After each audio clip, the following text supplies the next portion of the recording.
The time is 5 a.m. on WKYT this morning. Nearly 30 years after a Lexington murder, a convicted woman will try to make her case that she should be released from prison. Oh, we'll get the hug and kiss her again. I know I will. The parents of a murdered Kentucky girl talk about the man accused of killing their 7-year-old daughter. And some lucky fans cheer for familiar and new Star Wars characters at The Force Awakens premiere.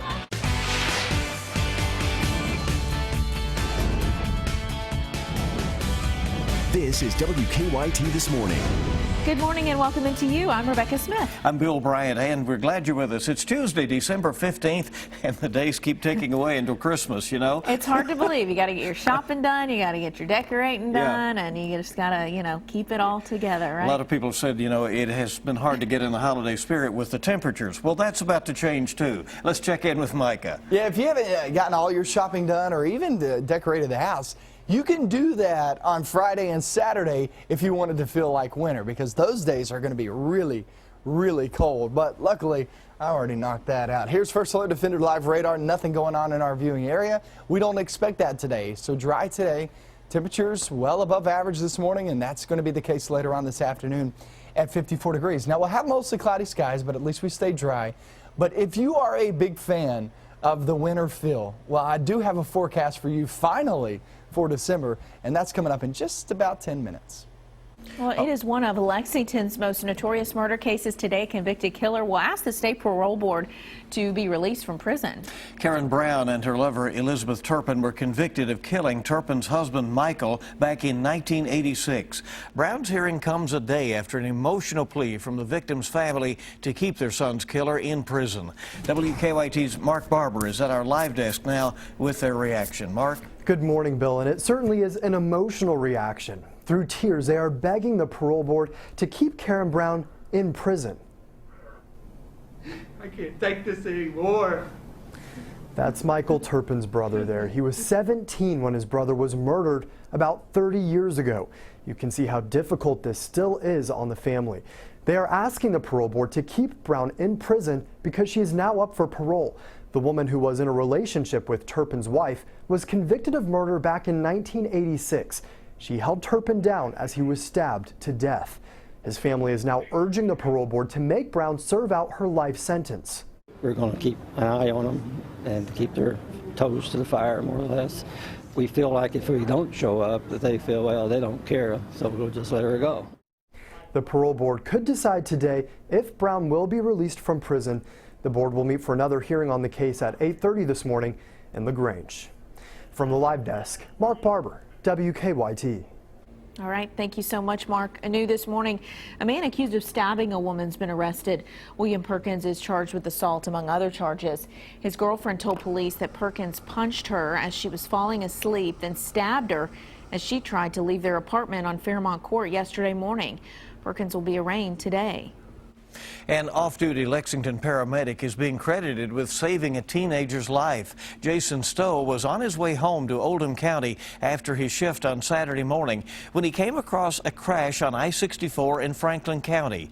It involved 2 Franklin County high school students who were on their way to take the ACT. One of the girls was severely injured, so Stowe used a bungee cord to stop the bleeding until an ambulance could get there. It's just kind of second nature. I mean, we don't even really think about it. We just kind of act. I think it's something that, anybody that, with any kind of medical training could have done. I just happened to be in the right place at the right time. Some modesty as well. Stowe says he has talked to the girl's mother and he is planning to visit her at UK Hospital later this week. A grand jury will hear the case of 2 men accused of assaulting a University of the Cumberland student.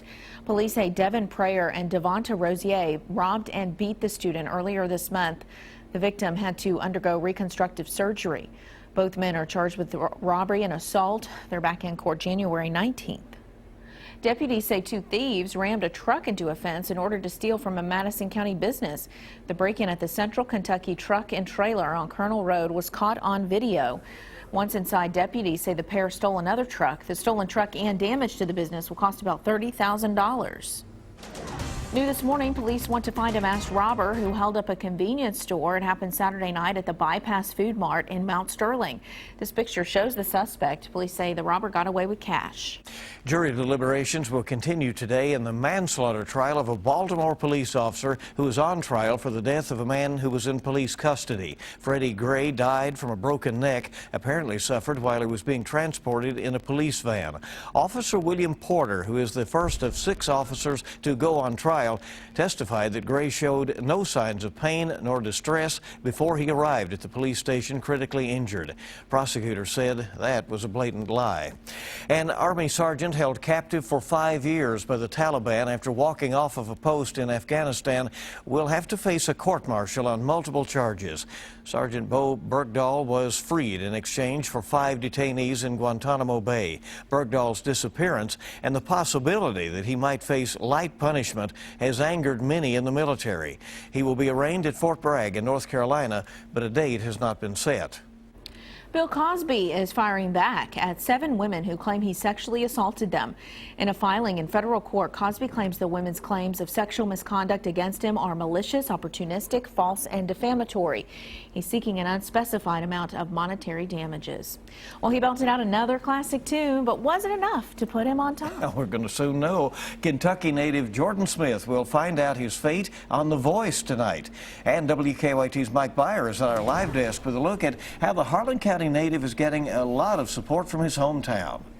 With a recording contract on the line, Harlan, Kentucky's Jordan Smith gave 3 spectacular performances last night during The Voice season finale. Smith started things off with his rendition of Climb Every Mountain. Like most of his performances, it left the judges nearly speechless. For his next performance, the 22-year-old sang his favorite Christmas song, Mary Did You Know, before finishing with the Beach Boys' hit God Only Knows, which was his duet with Adam Levine. As Smith performed out in Los Angeles, hundreds of people got together in his hometown, taking over the Harlan Center on South Main Street. This is where they had a front row seat to all of his performances, like this one.